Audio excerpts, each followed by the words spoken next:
Muito boa noite, pessoal. Sejam bem-vindos a mais um momento de estudo bíblico nesta noite. Nós estamos contentes porque é o nosso terceiro estudo bíblico sobre o livro de Jonas. Nós iniciamos em nome de nosso Deus Pai, Deus Filho e Deus Espírito Santo. Que Ele nos abençoe e conduza a nossa meditação, nosso estudar da sua palavra nesta noite. Vocês estão vendo a tela projetada, o estudo, como sempre, já está assim. Participem, comentem, Levantem a mão, abram o microfone, seja lá como for a forma aí que escolherem de participar. A participação de cada um de vocês sempre é muito bem-vinda. Muito bem, pessoal. Nós paramos no último encontro, no último versículo do capítulo 2 de Jonas, São 4 capítulos. O último versículo do texto nos diz assim: E o Senhor falou ao peixe, e este vomitou Jonas na terra. Jonas 2:10. Antes de nós continuarmos a olhar e ler um pouquinho do capítulo 3, ou melhor, ler o capítulo 3 hoje à noite, vamos observar juntos aí alguma coisa quanto a uma ordem ou a uma estrutura no livro de Jonas, tá? E ela aparece de uma forma bem interessante, quase como num crescendo, assim, de duas situações parecidas, uma de forma mais particular e outra de forma um pouco mais abrangente. Primeiro com Jonas e o barco e os marinheiros, e depois, então, com Nínive, Jonas e Nínive, tá? Começando o livro, primeiro aparece o chamado de Jonas e a desobediência de Jonas. Isso aparece lá nos primeiros 3 versículos do capítulo 1. Jonas é chamado e ele desobedece, ele foge, Aí, então, tem a cena de Jonas e os marinheiros. Isso se estende praticamente todo o capítulo 1 de Jonas, Jonas e os marinheiros pagãos no barco. E, por fim, essa primeira parte, vamos dizer que são 2 partes e depois uma conclusão, do livro. Essa primeira parte do livro, ela termina com uma oração agradecida de Jonas, que é o capítulo 2, O último versículo do capítulo 1, e todo o capítulo 2 é uma oração agradecida de Jonas. Digamos que isso acontece com Jonas e com os marinheiros, e é quase como se fosse pontual ou particular, uma coisa meio pequena, assim, Algo parecido com isso se repete com proporções maiores agora na segunda parte do livro, que começa a partir do capítulo 3. Aparece um novo chamado, assim como lá no início do capítulo 1 apareceu um chamado, agora aparece um novo chamado, mas ao contrário de uma desobediência, aparece agora uma obediência de Jonas, Esse é o que muda. Muito bem. Se antes eram os marinheiros pagãos, alguns marinheiros dentro de um barco, agora é uma cidade inteira. E é o profeta Jonas que é chamado igualmente, E isso acontece no capítulo 3, vai ser o nosso capítulo de hoje. A estrutura vai meio que se igualando, assim, no livro, Acontece um A e um B e ela é parecida, ela tem semelhanças. E, por fim, ao contrário de antes, agora acontece uma oração que não é de agradecimento, mas é uma oração que é irada de Jonas. Uma oração braba de Jonas, Essa parte é do encontro que vem, tá? Nós não veremos isso hoje à noite. Mas vejam, primeiro Jonas é chamado e desobedece. Na parte B, ou na segunda parte da história, ele é chamado e ele obedece. Os marinheiros, de certa forma, representam o que também vai acontecer com Nínive depois, De uma maneira maior. E aí Jonas, ele agradece quando ele é livrado de uma situação, de uma situação complicada para ele. Ele fica feliz com isso. Mas depois, na segunda metade da história, Jonas não fica tão contente quando outras pessoas são livradas, E, por fim, a conclusão da história nos mostra um momento de compaixão, e daí é Deus quem é o coordenador. Na verdade, desde o início, Deus coordena tudo, Mas essa lição do livro de Jonas sobre compaixão é o que nós vamos olhar na semana que vem. Rapidinho, vamos olhar essa estrutura com algumas perguntas. No início da história, Jonas é chamado, ele desobedece, ele vai para o mar, e a gente se pergunta: o que vai acontecer com Jonas? Aí os marinheiros pagãos adoram o Senhor. No fim das contas, é isso que acontece, Os marinheiros olham para tudo que aconteceu com Jonas, como o mar se acalmou, e eles fazem até sacrifícios para o Senhor.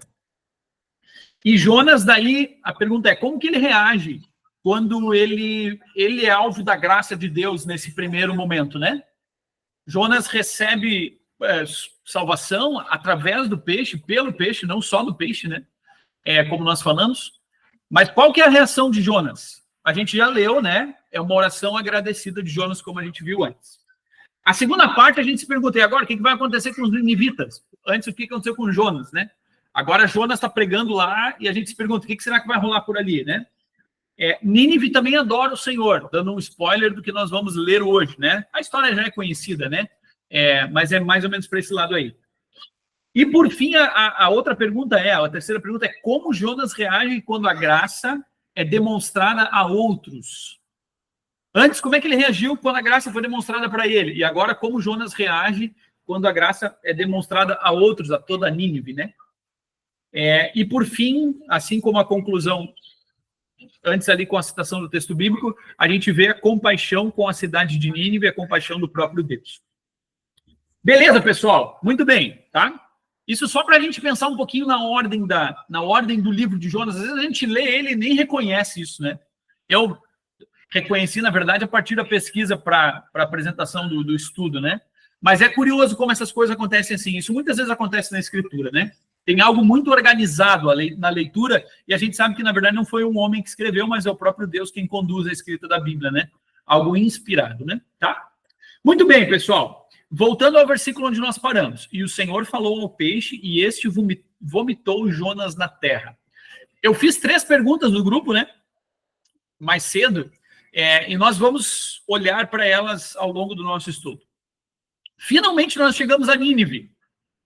Nós estamos pensando em Nínive já há mais tempo, né? Mas no fim das contas é só agora, só lá no capítulo 3 que nós realmente chegamos a Nínive, né?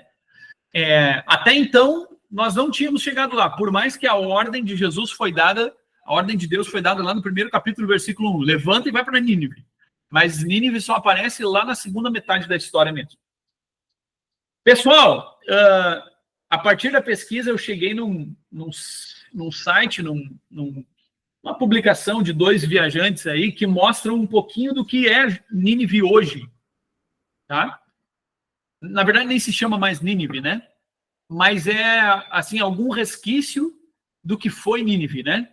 Tá? E essas fotos são de 2022, aí, tá bom? São algumas, algo das muralhas de Nínive, tá? Essa foto é atual, como eu disse. Alguma coisa foi reconstruída, então não quer dizer que era exatamente assim, né? Lá em 600 ou quase 700 antes de Cristo, quando se passa a história de Jonas, né? Mas é algo que, se nós fôssemos lá agora para a cidade de Mossul, que é a atual Nínive, é o que nós encontraríamos, tá? Tem um carro ali para a gente ver mais ou menos o tamanho disso. Não é tão pequeno assim, né? É algo relativamente alto. Tá aberto, aquilo ali é uma parte do muro que foi aberta, né? Tem trânsito. Na verdade, isso está tudo em ruínas. Não é nada, não é um lugar assim conservado, né? Vamos pensar dessa forma. E, por fim, a última foto, esse um cara que aparece mais à minha esquerda aqui, ó, esse é quem é o dono do site aí onde eu tirei as fotos, né? São 2 viajantes que pesquisam assim profundamente sobre as coisas onde eles viajam e daí eles escrevem. Então, em quase nenhum outro lugar eu encontrei fotos de Nínive atual, assim, né? E deu para encontrar ali. Dá para ver que tem bastante sujeira aí nessa foto, né? Parece na direita ali, parece que tem alguma coisa de eletrodoméstico abandonado, coisa largada, suja, assim, né? Não parece um lugar muito limpo, assim, né? A atual Nínive, né? Muito bem. Assim nós chegamos a Nínive. Nós já olhamos um pouquinho para isso no primeiro encontro, mas com um pouquinho mais de critério agora, vejam o que eles escreveram. Localizada no que agora é os arredores da cidade iraquiana de Mossul. A cidade de Mossul e Nínive está ao redor, assim, né? Quase como uma periferia, eles dizem, né?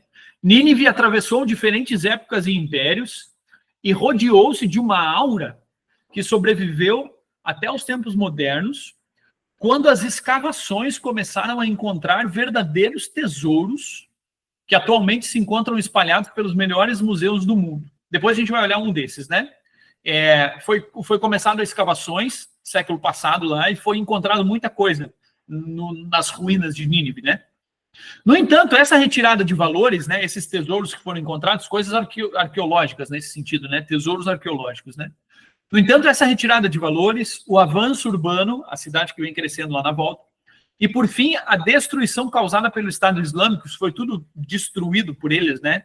O que restava de algumas coisas lá foi destruída, né? Eles fizeram com que hoje, na antiga gloriosa capital da Assíria, Nínive, né, só restem as colinas que escondem as ruínas das muralhas de Nínive. As colinas é esses montes grandes ali, né? Que escondem um pouquinho das ruínas dessas grandes muralhas de Nínive.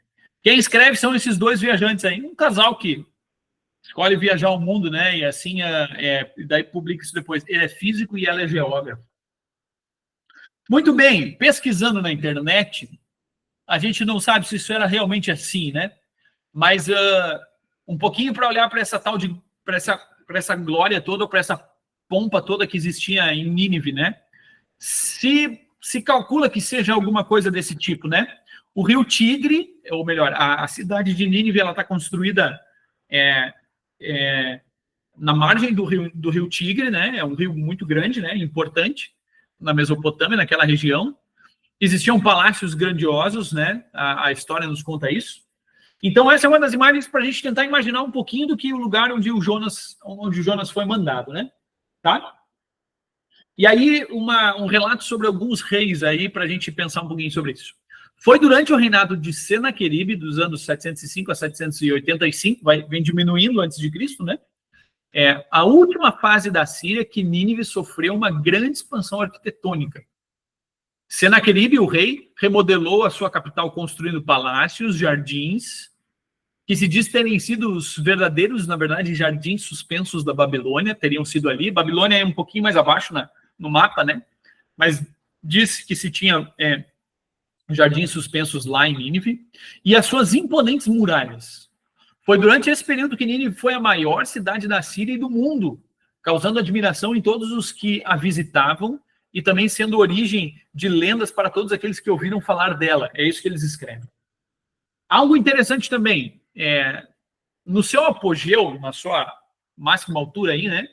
Nínive era imponente e impressionante. Sua muralha maciça de 12 quilômetros de extensão. A muralha ao redor da cidade de Nínive tinha 12 quilômetros de extensão, né?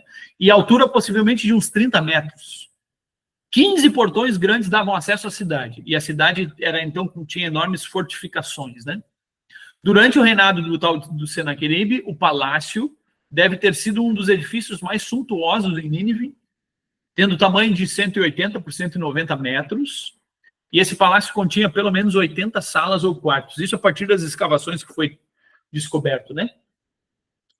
Um outro rei da Síria se chamava Assurbanipal. Para a gente ver o tamanho da pompa ou das coisas que já se executou na história, né? Lá pelo ano 631, esse rei deu um banquete grandioso e convidou muita gente para esse banquete, né? E aí, numa das tábuas de pedra lá que se registra as coisas, está registrado esse texto, né? Na língua deles, né? O que foi servido no tal do suntuoso banquete de Assurbanipal? Vou ler bem rápido, tá? 1000 bois, 1000 novilhos, 14.000 ovelhas, 500 servos, 1000 patos, 500 gansos, 10.000 pombos, 10.000 peixes, 10.000 pães, 10.000 jarras de cerveja, 10.000 odres de vinho, 300 jarros de azeite. Dá para comer alguma coisa daí, né? Durante 10 dias, o rei falando, né? Ofereci banquetes, vinhos, banhos, óleos e honrarias a 69.574 pessoas. Inclusive as que foram convocadas de todas as terras, e o povo de Calá, era uma outra cidade importante na Síria, e depois os mandei de volta às suas terras em paz e alegria. O tal do grandioso banquete de Assurbanipal. A gente faz um almoço para 300 pessoas na igreja, a gente já se bate para fazer, né? Muito tempo e algo grandioso. A imagem mostra o rei deitado sobre uma estrutura ali, né? Eu não sei se é plenamente identificável para vocês, né? Mas tem pessoas comendo ao redor dele, né? Essa é a ideia da coisa, né? Tá? Praticamente 70.000 pessoas, é uma cidade, né? Uma cidade relativamente pequena, né? Muito bem. E para não deixar de pensar na história de Israel, Jonas é enviado para Nínive. Mas vejam que interessante. Nessas descobertas aí das escavações, aquela coisa lá que fala sobre tesouros valiosos, né? Foi descoberto esse obelisco negro aí, que o nome do rei é o tal do Salmaneser III, e o ano foi em torno de 841 a.C. Essa pedra aí, esse obelisco, ele está lá no Museu Britânico, tá? Se vocês olharem, tem algumas coisas desenhadas nesse obelisco e coisas não somente desenhadas, mas também escritas. E tem essa imagem ali. Se alguém quiser se arriscar a ler o texto que diz em cima ali, pessoal, pode ficar à vontade. Eu não vou ler agora porque, né, o estudo precisa rolar, né? Brincadeiras à parte. Aqui está escrito, tem texto e tem texto embaixo também. E vejam só como são as coisas, né? Como a história registra as coisas e é uma comprovação disso. Esse homem que está ajoelhado aqui, ó, é um rei de Israel. Esse homem que está ajoelhado aqui é um rei de Israel. Seria o rei Salmaneser III, né? E esse aqui são pessoas que vêm entregar honrarias para ele, ou seja, tem alguém ajoelhado diante de um rei, possivelmente o adorando nessa situação. E é um rei de Israel, que deveria adorar somente o Senhor, né? Essa frase é o que está escrita embaixo dessa. O rei Jeú de Israel, isso está em 2 Reis 9:10, se não me engano. Ele se curva diante de Salmaneser, né, que é rei da Síria. Ele não era só rei de Nínive, né, mas ele era um grandioso rei quando tudo aquilo lá era chamado de Assíria ainda, né. E esse detalhe está nesse obelisco negro aí, por causa que a cor dele é escura, né, de Salmaneser III, nessa cidade que é Calá, também conhecida como Nimrud, né, tá? Muitas pessoas vão a Nínive, nós estamos indo a Nínive para olhar a história de Jonas. Jonas também foi. E um rei de Israel que deveria adorar somente o Senhor, ele também vai a Nínive para adorar ou para se prostrar diante desse rei Salmaneser. Na verdade, o Império Assírio estava crescendo muito nessa época, eles estavam dominando todas as coisas, e no momento em que os povos menores se curvavam e adoravam, eles não eram sacrificados, de certa forma, ou escravizados assim, né? Tá? Embora o povo de Israel foi também pela Síria, né? Mas assim nós estamos chegando nesse lugar aí que se chama Nínive, né? Por fim, o terceiro capítulo, né? É nesse lugar que nós estamos chegando, que um rei de Israel, um rei do tempo bíblico foi e adorou, que Jonas está chegando também. O profeta Jonas chegou também. E a pergunta que eu fiz hoje de tarde lá foi justamente essa. Aonde será que o peixe vomitou Jonas, hein? O que vocês acham? Pastor, já falei bastante, vou dar uma segurada agora um pouco, vocês podem falar. Posso falar? Diga, senhor Rafik, por favor. Eu sempre imagino, na minha cabeça, isso não está escrito, mas na minha cabeça eu sempre imagino que foi na praia. Na praia? Aham. É o que penso. Por aí? Dá para pensar que é isso aí, né? Vamos olhar o mapa depois, né? Na minha cabeça, eu sempre achei que Jonas, especialmente pensando no tempo de guri, né? Parecia que Jonas teria sido vomitado pelo peixe, tipo assim, ó, tá aqui, Nínive ali, ó, tá? Então, aqui do lado, e agora, vamos lá, né? Tu já tá em Nínive, praticamente, né? Diga, Ricardo.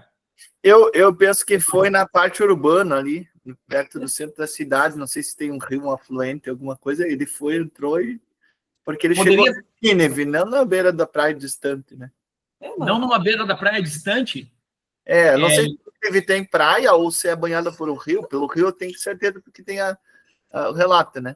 Então, talvez ele tenha entrado pelo mar para o rio e aí chegou no centro ali da cidade, no porto, assim, tipo, numa praiazinha que tenha. Isso que eu imagino. Alguma coisa do tipo. Essa é a imagem. Eu sempre, no imaginário... eu também sempre pensei, cara, Jonas foi cuspido, né? Vomitado ali, assim, às portas de Nínive. Esther, diga.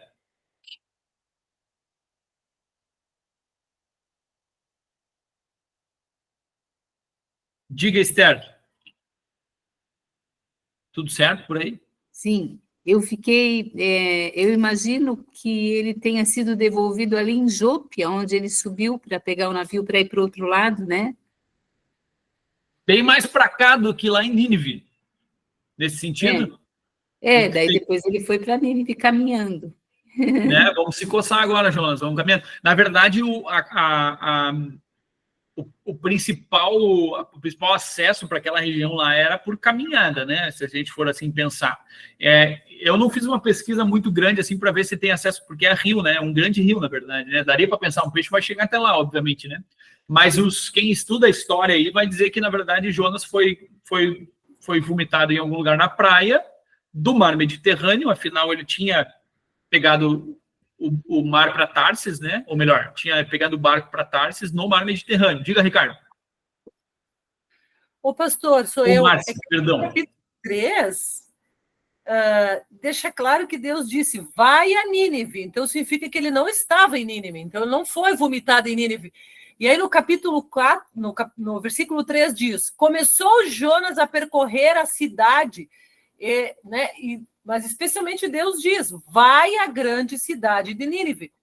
Levantou-se, pois, Jonas e foi a Nínive. Está ali no 2, ele não estava em Nínive. Levante-se, vá à grande cidade. Essas palavras são iguais ao versículo 2 do 1, né? Versículo 2. Levante-se e vá à grande cidade de Nínive. É curioso também. Aonde Jonas estava antes? Jonas estava lá na região de Israel, né? A sua casa, né? Jonas era hebreu, né? Então, ali no primeiro momento, Deus manda para ele. Dona Leonilva, seu Leonir, quem é que quer falar nesta? Oi, pastor, eu e o Leonir, nós estivemos em Israel e no Egito, e nós estivemos na cidade de Jope. E lá tem um grande monumento na beira da praia de um peixe, aonde eles dizem que foi ali que aconteceu, aonde o Jonas foi vomitado, né? Então olha só que interessante, essa informação eu não sabia. Interessante, hein? Tem coisas que são exatamente nesses lugares aí. A história preservou isso, né? Bem Sim. Interessante a informação. Ricardo, Márcia? Não, foi sem querer. Seu Leonir, tem algum comentário? Não, fica à vontade também. Joia, que legal o testemunho aí de terem encontrado, né? Na minha cabeça, isso é uma das tantas imagens aí que representam a história de Jonas, né? Na minha cabeça parece que Jonas ele é colocado lá em Nínive, né? Tá de malas prontas lá e caiu lá na cidade, mais ou menos assim, né? Óbvio que isso é uma pintura que tem muita invenção aí nessa história, né? Mas é como se o peixe fosse considerado o barco, né, que levou Jonas até Nínive, mais ou menos assim, nesse sentido, né? Se nós olharmos o mapa, pessoal, a região de Jerusalém, de Israel, é aqui, né? Tá dando para ver esse movimento, não? É que as fotos estão no CD. O porto de Jope, ou Jope, seria mais ou menos nessa partezinha aqui do mapa, né? Seria um lugar, pela informação, então, da Leonilva de Leonir, que tem um monumento lá, que lembra, né? Tarsis fica bem para lá, assim, no mar, né? Um dos lugares que, a princípio, se considera que seja, né? Lá na Espanha, praticamente. Ou na Espanha. E, ao que tudo indica, o grande peixe vomitou Jonas por esse litoral aqui. Agora, se nós procurar onde é que está Nínive aqui, nós temos que fazer uma caminhada bem grande, né? E a rota era mais ou menos por essa volta, assim, daí se ia para lá, né? Não aparece a rota aqui, mas era uma curva, assim, não tinha algo reto por aqui. Mas tem mar aqui, né? Se a gente quiser pensar que foi pelo rio que ele foi largado, né? A gente pode criar um imaginário nosso assim, né? Tá? Embora acho que a própria história vai nos testemunhar que foi algo que Jonas foi colocado talvez ali na praia e ele caminhou até Nínive depois, né? Se a gente perguntar para as crianças e disser que depois Jonas apareceu lá em Nínive, a gente dá a entender que o peixe chegou praticamente lá, né? Mas a gente acha, Eu penso particularmente que não, que foi uma grande caminhada para Jonas chegar lá ainda até a cidade de Nínive, né? Tá? Mas, joia, pessoal, obrigado pela contribuição. Vamos continuando. Vamos ler o texto de Jonas 3, então. Eu hoje projetei, né? Nos outros a gente baixou os olhos e olhou para a escritura, cada um na sua, né? Casa ou na sua Bíblia. Agora eu coloquei o texto aqui.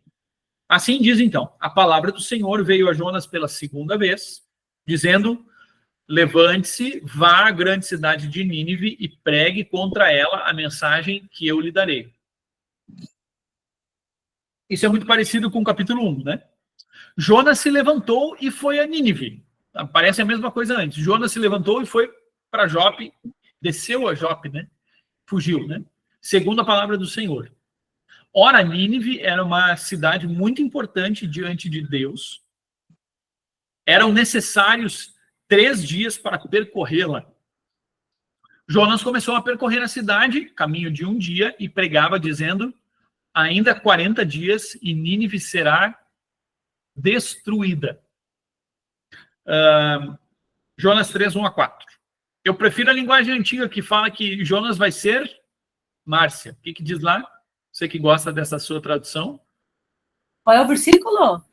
É o finalzinho do versículo 4. Eu sei a palavra, né? Eu te envolvi. Subvertida. Subvertida. Subvertida. É com essa versão aqui, né, pastor? É a RA, né? É a que nós usávamos há pouco tempo também na leitura da igreja. A palavra destruída é muito clara para nós, né? Destruição é destruição. A palavra subvertida, a gente pensa, o que será que quer dizer subvertida, né? O que será que significa isso aí, né? Nós vamos falar um pouquinho mais na continuação aí. Na verdade, depois dessa pergunta. Antes eu perguntei aonde Jonas foi largado pelo peixe. Agora, de que forma ou como Jonas chega em Nínive. E aí a minha pergunta não é, ele chega caminhando, não é isso que eu quero pensar, tá? Mas de que maneira Jonas chega em Nínive? Para a gente pensar nisso, nessa... Como é que eu vou expressar a forma como Jonas chegou lá, né? Na própria pergunta está aí. E eu quero que vocês olhem para essa imagem aí, né? Para pensar um pouquinho sobre isso. O profeta Jonas está representado nesse senhor aí que está caminhando em direção à muralha, né? Um cajado na mão. O pessoal está saindo porque é a rotina deles, né? Está todo mundo trabalhando, fazendo o que tem que fazer. Tem animais ali sendo carregados, tem as muralhas de Nínive e assim por diante, né? Mas a gente precisa pensar dessa forma, assim. Foi um homem comum chegando em Nínive. Não chegou um anjo em Nínive, né? Não foi algo assim, que caiu do céu, de repente um raio e chamou a atenção das pessoas, e aí então elas olharam para Jonas e viram em Jonas um profeta, né? Mas fazendo essa pergunta, de que forma Jonas chega em Nínive, foi um homem que chegou em Nínive. E a gente precisa pensar nisso nos dias de hoje.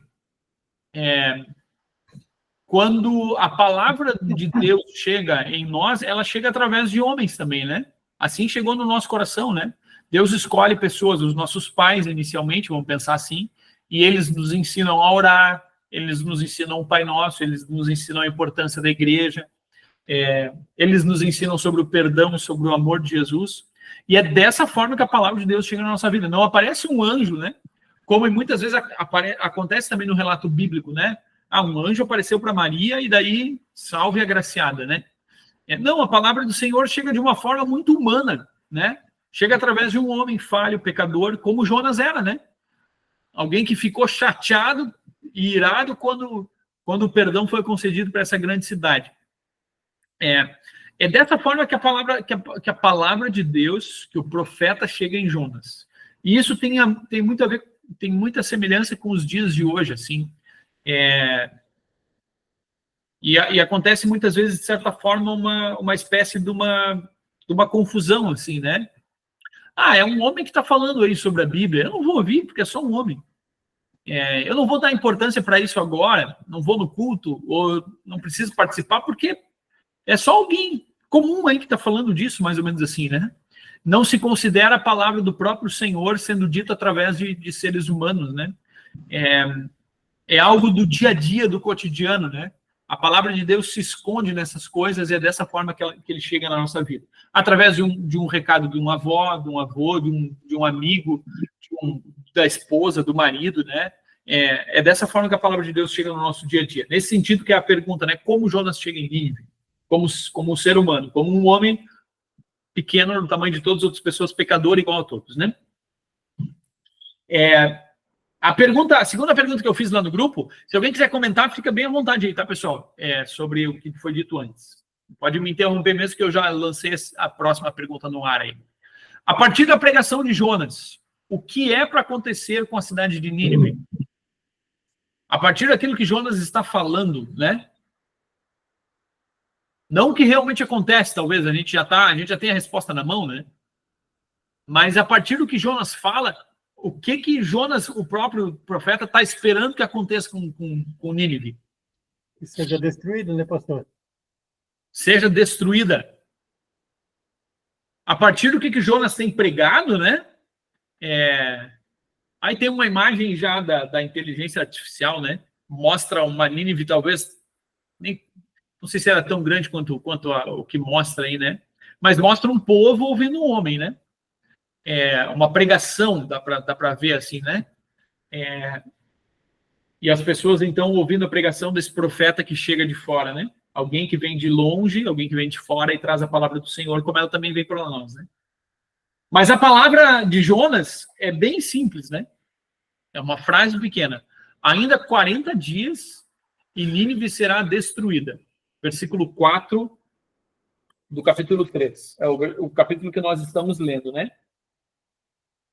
Parte final do versículo. Ainda 40 dias e Nínive será destruída. Se Jonas estava pregando mais coisas, eu acho que sim. Talvez apareça mais texto. Ele falava outras coisas, né? Mas é curioso que o rei depois fala bastante. A gente vai ler agora, né? O rei parece que prega até mais do que Jonas quando ele fala com os súditos, né? Um rei pagão, né? É curioso isso. Um rei que ouve, né? Muito bem. Ainda 40 dias e Nínive será destruída. Pessoal, a palavra destruída, e aí antes eu falei sobre a palavra subvertida, né? Que é a linguagem antiga, ela também pode ser traduzida por transformada. E aí tem algo mais curioso aí para nós, na verdade é o que realmente acontece, né? Não uma destruição, mas uma transformação. A palavra de Deus traz uma transformação para a cidade de Nínive. Algo poderoso, a gente pode pensar assim. Algo que é grandioso acontece em Nínive. Depois eu quero ler uma citação de Lutero, onde ele fala um pouquinho sobre esse poder que a palavra tem. Antes disso, um texto da Bíblia de Estudo da Reforma, né? A mensagem que Deus mandou Jonas, a mensagem que Deus mandou que Jonas proclamasse, pode ser compreendida de duas formas. E aí a gente já pode até pensar em ler o evangelho, né? Algumas coisas nesse sentido. Jonas esperava que Nínive fosse transformada pela destruição. Que realmente Deus acabasse com a cidade, né? Em vez disso, a cidade foi transformada pelo arrependimento e pela fé. A cidade todo o povo pagão creu em Deus, né? Deus, então, transformou a sua decisão de julgamento e concedeu-lhes misericórdia. Deus tinha dito, olha, vai lá e proclama que eu vou destruir aquela cidade, né? Ou vou transformar aquela cidade. Mas é uma proclamação de julgamento de Deus. É uma palavra de lei aquilo ali, né? Deus transforma a sua decisão de julgamento e concede misericórdia para a cidade. Nínive mudou e Deus mudou o seu julgamento. Mas é curioso que Jonas não. O próprio Deus muda de ideia, né?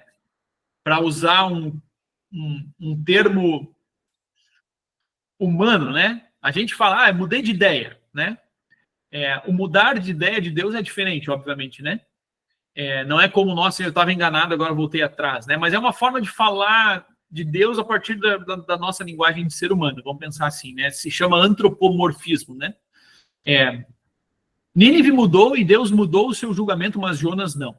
Depois de Jonas proclamar a mensagem de Deus, nada mais é dito dele no capítulo 3. Depois só aparece a conclusão lá no capítulo 4. Todas as coisas que aparecem depois no capítulo 3 dizem respeito à cidade e Jonas não aparece mais. Muito bem. O texto, então, a partir do versículo 5, né? Os ninivitas creram em Deus. Ainda 40 dias e Nínive será subvertida, destruída, é a pregação.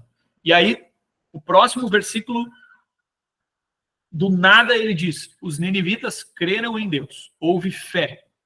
Proclamaram um jejum e vestiram roupa feita de pano de saco, desde o maior até o menor. Quando essa notícia chegou ao rei de Nínive, ele se levantou do seu trono, tirou os seus trajes reais, cobriu-se de pano de saco e sentou-se sobre cinzas. E mandou proclamar e divulgar em Nínive o seguinte. Versículo 7 e 8. Por mandado do rei e dos seus nobres, ninguém, nem mesmo os animais, os bois e as ovelhas, pode comer coisa alguma. Todo mundo entrou no jejum, inclusive os animais, os bichos, né? Não lhes deem pasto, não deixe que bebam água. Todos devem ser cobertos de pano de saco, tanto as pessoas como os animais. Então clamarão fortemente a Deus e se converterão, cada um do seu mau caminho e da violência que há nas suas mãos. E aí, por fim, o texto termina dizendo assim, quem sabe, talvez Deus se volte e mude de ideia. Então se afaste do furor da sua ira, para que não pereçamos. É o que o rei diz, hein? Um rei pagão. Deus viu o que fizeram, não somente viu o que eles fizeram, mas Deus vê o coração, né? E aí vê fé e arrependimento, né? A gente precisa pensar isso. O que aconteceu na prática, como obra, é resultado da fé no coração, né? A gente precisa pensar assim. Deus viu o que fizeram, como se converteram do seu mau caminho, e Deus mudou de ideia quanto ao mal que tinha dito que lhes faria e não o fez. É assim que termina o versículo 10 do capítulo 3, né? E esse é o último versículo do capítulo 3. Algumas coisas vão aparecer na leitura agora, por isso eu não vou parar no texto ali, né? Tá? A terceira pergunta que eu fiz hoje de tarde foi justamente essa. Qual palavra que aparece em João 3,16, que aparece também em Jonas 3,9? João 3,16 é aquele texto, né? Famoso e conhecidíssimo nosso, né? Para quem talvez não pôde acompanhar a discussão, ou melhor, não pôde ver a pergunta de tarde, né? João 3,16 é porque Deus amou o mundo de tal maneira que deu seu único filho, seu filho unigênito, para que todo aquele que nele crê não pereça, mas tenha vida eterna. É o evangelho, né? O resumo do evangelho, a gente diz, no certo sentido. E aí, alguém chegou numa conclusão ou não? Qual palavra aparece tanto em João quanto Jonas? 3,9. Diga, seu Rafi. Não pereça. Não pereça? Exato. Olha aí. Estamos afiados, hein? Mais alguém? Concorda, discorda? Algum comentário a mais, não? A palavra perecer ou não perecer, o Ricardo mandou um joinha ali, né? Um ok, dizendo que é isso mesmo. A palavra perecer, se alguém chegou nessa conclusão, é isso aí mesmo, né? Dona Crescilde Schneider também. Ótimo, gente. Beleza, obrigado, né? A palavra perecer aparece em João e aparece em Jonas. E é curioso, né? A gente sabe que perecer, na verdade, não é simplesmente morrer, né? Mas é muito mais que morrer. É um morrer eternamente, é a condenação eterna, né? É isso que significa a palavra perecer. E o texto lá nos fala exatamente isso, né? O rei diz, né? Talvez Deus volte e mude de ideia, então afaste o furor da ira, para que não pereçamos, para que todo aquele que nele crê não pereça. É o que João nos diz, né? Para que não pereça, para que não pereçamos. Vejam só, a conclusão que a gente precisa chegar é a seguinte. Isso significa que Deus entregou o seu filho por Nínive. Né? O texto de João 3,16, porque Deus amou o mundo que ele deu, ele entregou o seu filho para que todo aquele que nele crer não pereça. Isso significa que todas as pessoas do Antigo Testamento, inclusive os pagãos, eles são alvo do amor de Jesus. Deus entregou o seu filho por eles, para que eles não pereçam. Deus entregou o seu filho por Nínive, para que eles não morram eternamente. É a conclusão que nós precisamos chegar invariavelmente. A gente tem que chegar nessa conclusão, né? Para que nós não pereçamos, disse o rei. E é um rei pagão, né? A curiosidade é essa. Muito bem. Aqui é a famosa pulga atrás da orelha que eu gosto de colocar de vez em quando, né? Mas, gente, vocês realmente acham que a pregação da palavra de Deus pode causar tudo isso que causou em Nínive? Anteriormente, em estudos passados aí sobre Jonas, mas essa história de baleia, essa história de grande peixe realmente engolir Jonas, será que isso foi verdade mesmo? Será que isso não é alguém inventou e aí só está, talvez, né, sendo uma imagem ou uma parábola para algo que pode acontecer? Uma cidade inteira ter se arrependido, o rei, né? A gente pensa, as autoridades, muitas vezes, hoje, elas não estão preocupadas com isso, né? Muitas vezes, né, infelizmente, né, estão preocupados com outras coisas. Vamos para depois, né? O rei proclamar um jejum, o rei proclamar, dizer que todos vão se vestir, né? Mostrar fisicamente, né, o arrependimento. Pode realmente a pregação do evangelho causar algo assim?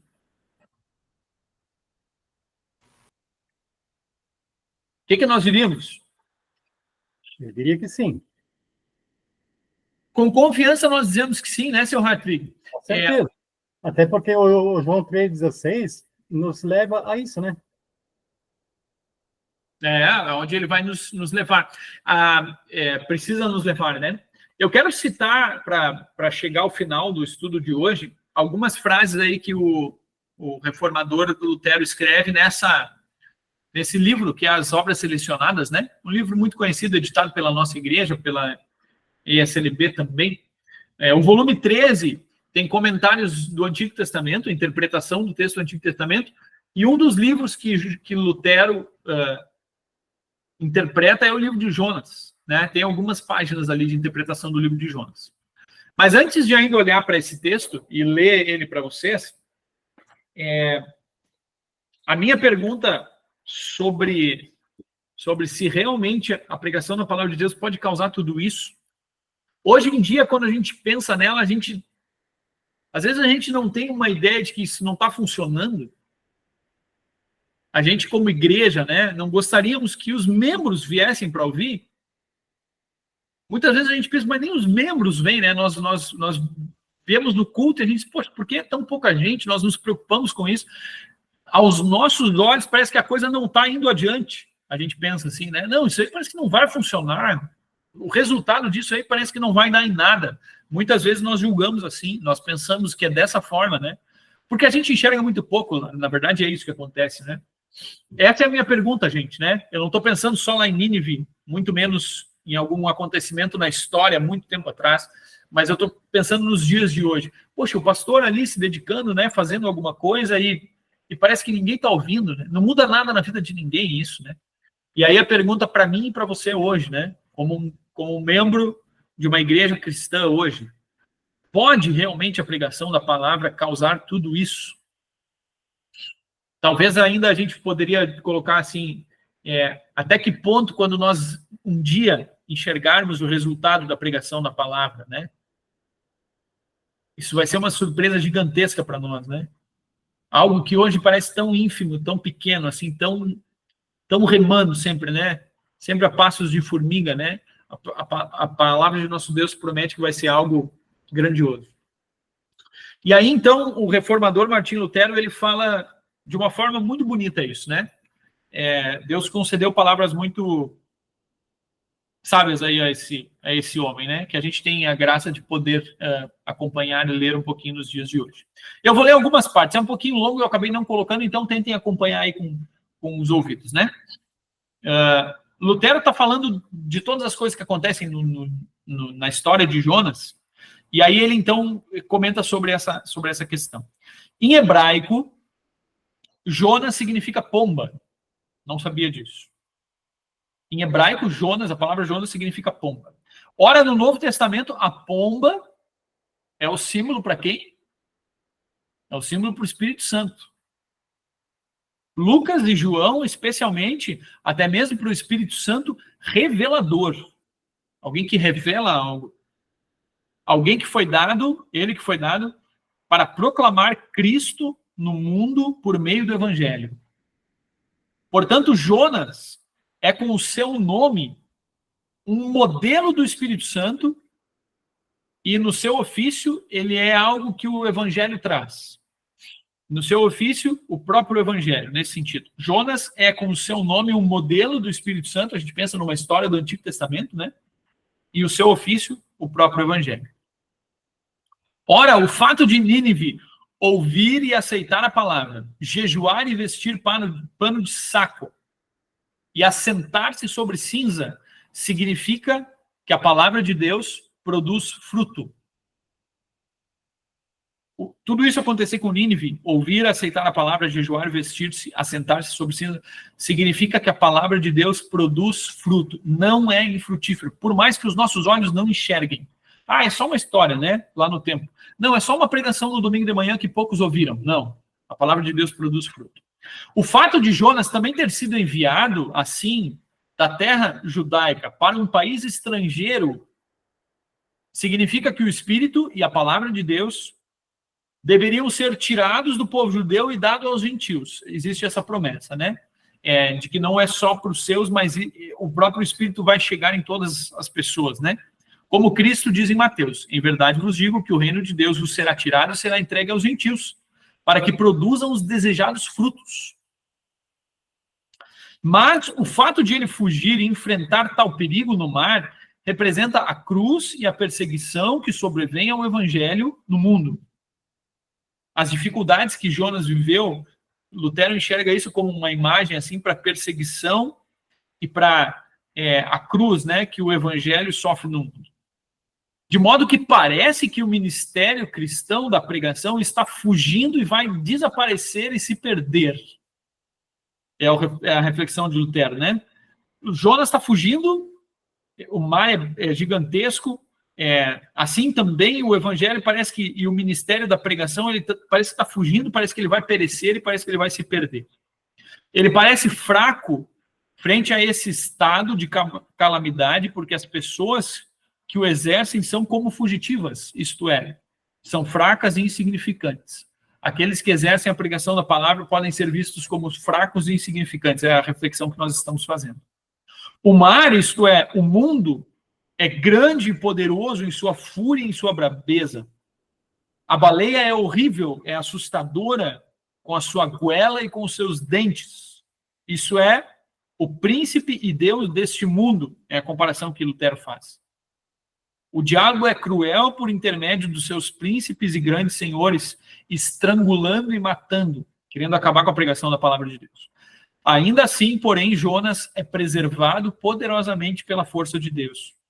E sua pregação não pode ser impedida nem por sua própria fuga, nem pela fúria do mar, mas ela segue em frente e chega até Nínive. Portanto, embora os pregadores sejam fracos e o mundo violento, a palavra de Deus, o Santo Evangelho, é mais poderosa, segue em frente e não pode ser impedida. E mesmo que os pregadores sejam todos engolidos, a palavra de Deus só fica mais forte, acaba chegando até o mundo e o subverte.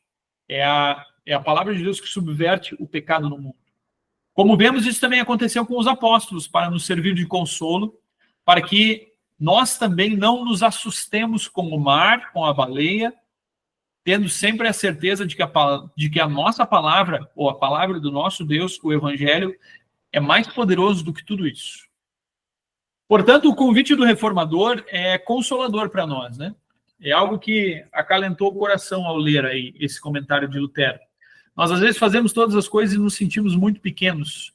E, com muita verdade, a palavra de nosso Deus ou melhor, Lutero escreve dizendo que a palavra de nosso Deus está chegando lá e é mais forte do que tudo isso, né?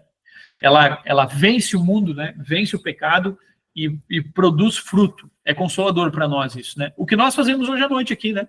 Esse tempo dedicado para a palavra do nosso Deus é fruto sendo produzido no nosso coração.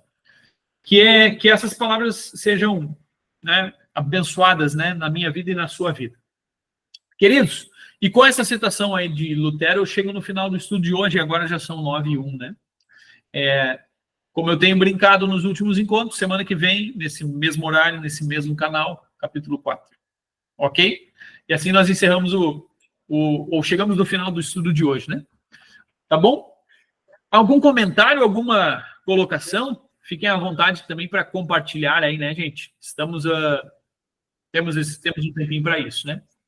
Diga, Ricardo. Ô, pastor, eu sempre gostei muito dessa história de Jonas, porque ao mesmo tempo que ele mostra assim a persistência, né? Deus tinha um plano, né? Mas ele mostra muita compaixão, né? Compaixão de Deus. Então, eu acho que isso fica evidente, né? Que ele ao mesmo tempo que ele queria, digamos assim, castigar ali os ninivitas, ele teve compaixão no final, né? O capítulo 4, na semana que vem, né? Nós vamos chegar nessa parte, e o objetivo é olhar com muita calma para a compaixão de Deus, né? Para o amor de Deus, né? Jonas fica bravo com isso tudo, mas daí nós estamos dando spoiler da semana que vem, né? Diga, seu Hartwig, Celeste quer comentar alguma coisa, não? Não, eu quero dizer boa noite, que eu tenho que carregar meu celular. Boa noite para todo mundo. Beleza, Celeste. Boa noite. Deus abençoe vocês. Em nome do Otomar também, boa noite. Joia, valeu, Otomar. Pastor, o que eu queria comentar é o seguinte, há pouco tempo atrás eu estava conversando com alguém sobre assuntos de Bíblia e tal, e eu dizia assim, as nossas orações têm o poder, não sei se é a palavra certa, mas as nossas orações são capazes de fazer Deus mudar de ideia. E aqui, o que a gente estudou hoje, a gente viu que foi isso que aconteceu, né? Isso aí. Muito bem colocado, né? O pedido, né? A oração do povo lá faz a mudança de ideia de Deus, né? A gente pode pensar isso, né? Como também comentado, não é um mudar de ideia nosso, assim, né? O mudar de ideia de Deus é diferente. E a gente vê, como a Márcia lembrou também, um Deus que sempre está disposto a perdoar, né? Um Deus que está disposto a derramar compaixão na nossa vida. Nesse sentido, Deus está sempre disposto a mudar, né? É consolador isso, né? A gente tem situações de ninivitas hoje, né? Na nossa vida, né? Pessoas por quem nós oramos, né? Pessoas por quem a gente gostaria que o evangelho chegasse no coração. A gente pode pensar dessa forma, né? Não só desconhecidos, muito conhecidos nossos, talvez, né? Pessoas importantes para nós, né? E Deus ouve a nossa oração. Senhor, toca, né? Mexe, né? Faça com que seja ouvida, né? Esse pedido Deus quer ouvir esse pedido, né? Nesse sentido, a gente pode pensar assim, né? Tá? Ok, pessoal? Chegamos assim ao final do estudo bíblico de hoje.